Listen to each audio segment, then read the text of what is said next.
and help welcome our honored, distinguished guest, the Reverend Dr. Martin Luther King.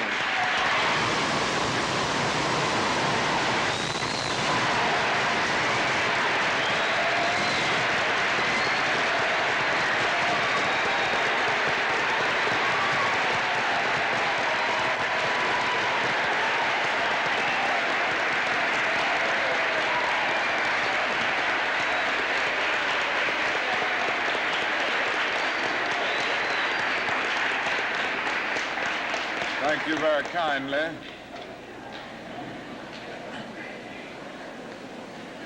Principal Fornese, Mr. Williams, members of the faculty and members of the student body of Barratt Junior High School, ladies and gentlemen. I need not pause to say how very delighted I am to be here today and to have the opportunity of taking a brief break in a pretty busy schedule in the city of Philadelphia to share with you the students of Barratt Junior High School. And I want to express my personal appreciation to the principal and the administration for inviting me and for giving me the opportunity to see this very fine and enthusiastic group of students here at Barratt. I guess I ought to start out with a commercial, and that is tonight we're going to have a great night in the city of Philadelphia at the Spectrum. Now, I know you've heard of that new impressive structure called the Spectrum. And I know you've heard of Harry Belafonte and Aretha Franklin and Nipsey Russell and Sidney Poitier and all of these other great and outstanding artists. Well, they're going to be here tonight at the Spectrum. And I hope that each of you will go home and tell your parents to be there tonight for this great Freedom Festival. And I hope you will come also, for it will be a great experience. And by coming, you will be supporting the work of the civil rights movement. Now that I've gotten the commercial out of the way, I'll move on and say some things that I want to say very briefly. And I'm being very honest, I'm going to be brief because I have other engagements. I don't have a tradition of being brief all the time. You know, I'm a Baptist preacher, and we can talk a long time. But I'm going to really be brief today. I want to ask you a question, and that is, what is in your life's blueprint? This is the most important and crucial period of your lives, for what you do now and what you decide now at this age may well determine which way your life shall go. And whenever a building is constructed, you usually have an architect who draws a blueprint. And that blueprint serves as the pattern, as the guide, as the model for those who are to build the building. And a building is not well erected without a good, sound, and solid blueprint. Now, each of you is in the process of building the structure of your lives. And the question is whether you have a proper, a solid, and a sound blueprint. And I want to suggest some of the things that should be in your life's blueprint. Number one in your life's blueprint should be a deep belief in your own dignity, your own worth, and your own somebodyness. Don't allow anybody to make you feel that you are nobody. Always feel that you count. Always feel that you have worth. And always feel that your life has ultimate significance. Now that means that you should not be ashamed of your color. You know, it's very unfortunate that in so many instances our society has placed a stigma on the Negro's color. And you know, there are some Negroes who are ashamed of themselves. But don't be ashamed of your color. Don't be ashamed of your biological features. Somehow you must be able to say in your own lives and really believe it, I am black but beautiful. And believe it in your heart.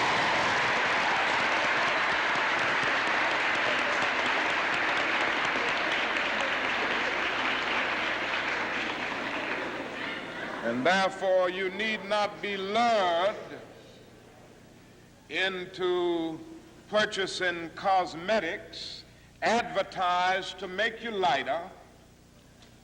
Neither do you need to process your hair to make it appear straight. I have good hair, and it is as good as anybody else's hair in the world, and we've got to believe that.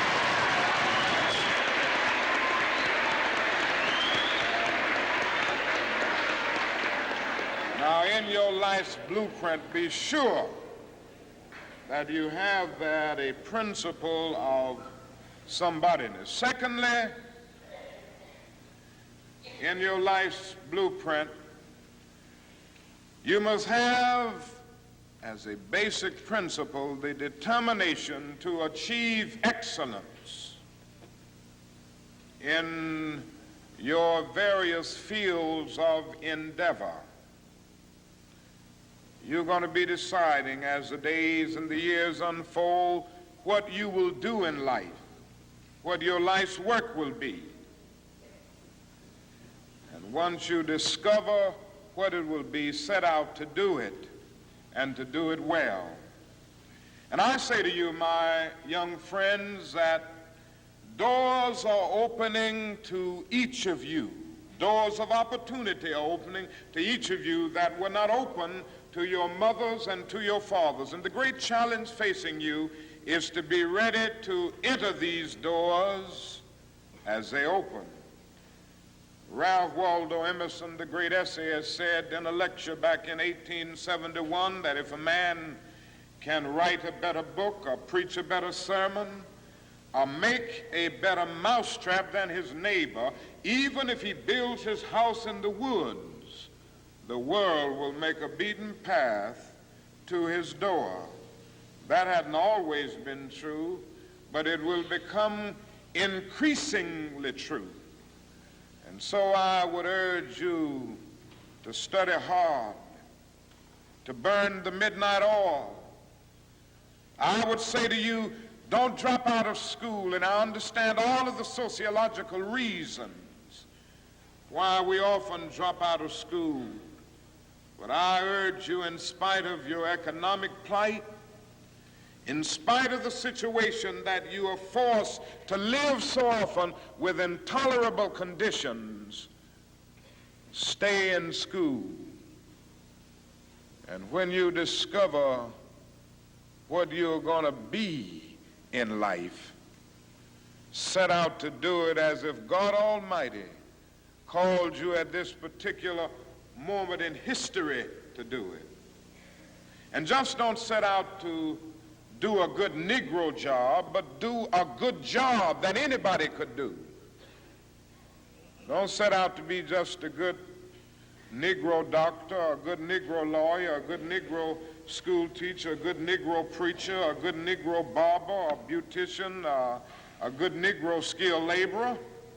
For if you set out to do that, you have already flunked your matriculation exam for entrance into the University of Integration.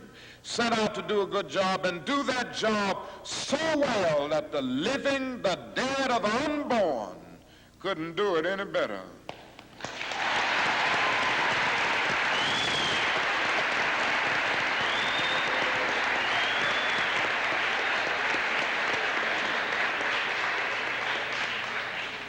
If it falls your lot to be a street sweeper, sweep streets like Michelangelo painted pictures.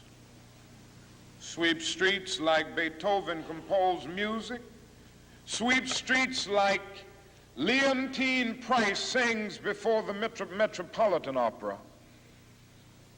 And sweep streets like Shakespeare wrote poetry.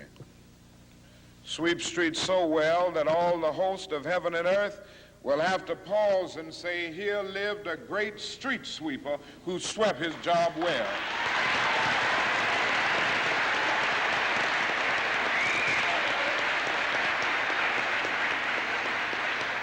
If you can't be a pine on the top of the hill, be a scrub in the valley. But be the best little scrub on the side of the rill. Be a bush if you can't be a tree. If you can't be a highway, just be a trail. If you can't be the sun, be a star. For it isn't by size that you win or you fail. Be the best of whatever you are.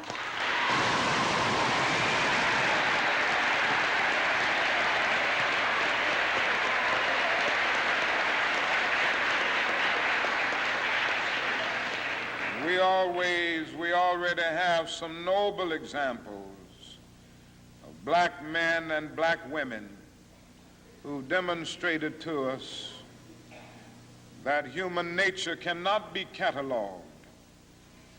They in their own lives have walked through long and desolate nights of oppression, and yet they've risen up and plunged against cloud-filled nights of affliction, new and blazing stars of inspiration.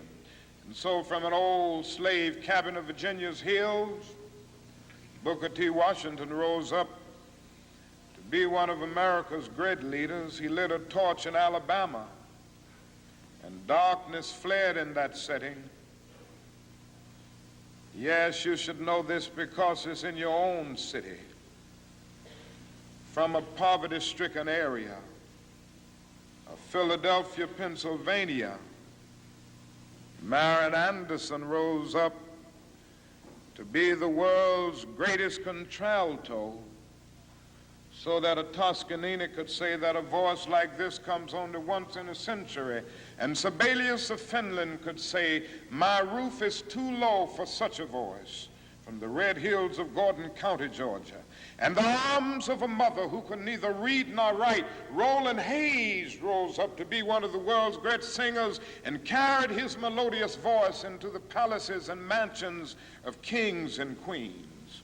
From crippling circumstances, there came a George Washington Carver to carve for himself an imperishable niche in the annals of science. There was a star in the diplomatic sky, and then came Ralph Bunce, the grandson of a slave preacher, and he reached up and grabbed it and allowed it to shine in his life with all of its scintillating beauty. There was a star in the athletic sky. And then came Jackie Robinson in his day and Willie Mays in his day with their powerful bats and their calm spirits. Then came Jesse Owens with his fleet and dashing feet. Then came Joe Louis and Muhammad Ali with their educated fists. All of them came to tell us that we can be somebody, and to justify the conviction of the poet, fleecy locks and black complexion cannot forfeit nature's claim. Skin may differ, but affection dwells in black and white the same. And if I were so tall as to reach the pole, or to grasp the ocean at a span, I must be measured by my soul. The mind is the standard of the man. And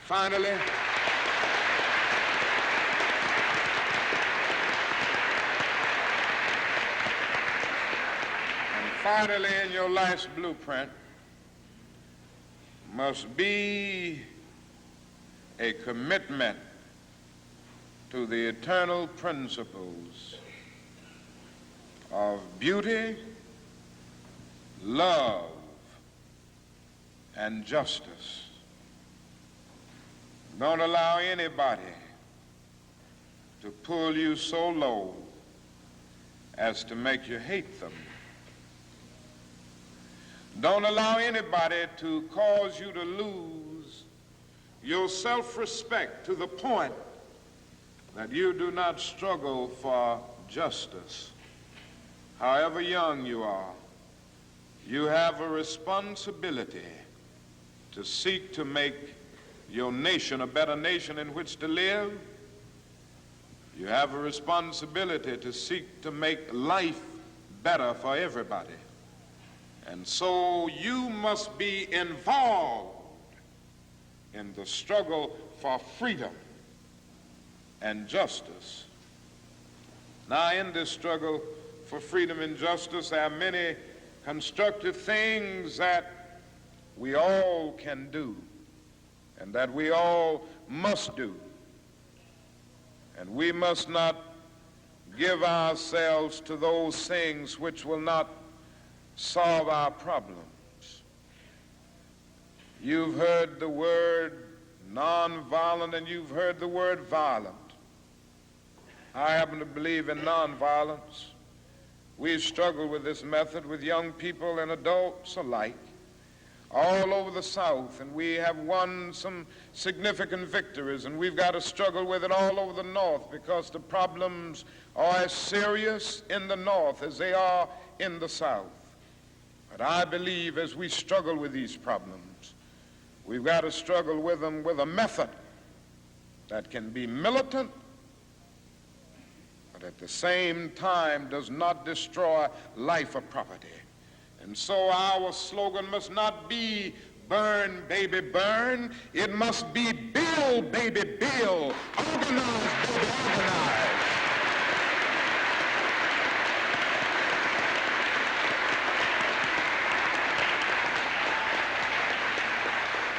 Yes, our slogan must be learn, baby, learn, so that we can earn, baby, earn.